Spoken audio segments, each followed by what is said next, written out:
মোক ক'লে যে আপুনি অলপ আহক, আমি আপোনালোকৰ ওচৰলৈ আহিলোঁ, আকৌ আহিম আপোনালোকৰ ওচৰত, সকলো ফালে ঘূৰিম, আমি সকলোৱে মিলা প্ৰীতিৰে এইবাৰ হিমন্ত বিশ্ব শৰ্মা চৰকাৰক দিছপুৰৰ পৰা আঁতৰাই গৌৰৱ গগৈৰ নেতৃত্বত আমি কংগ্ৰেছৰ নেতৃত্বত আমি চৰকাৰ কৰিম।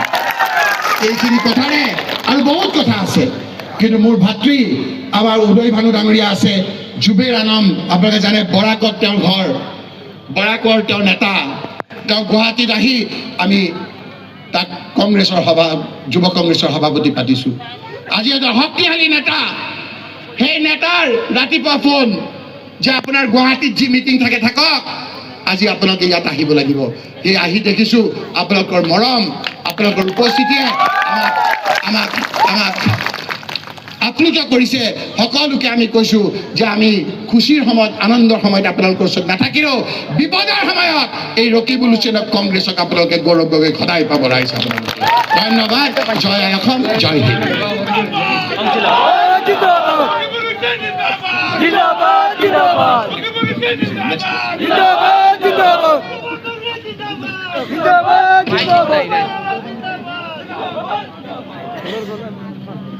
अभी हमारे बीच भाषण देंगे ऑल इंडिया युवा कांग्रेस की प्रेसिडेंट श्रीजुत उदय भानु चीफ जी।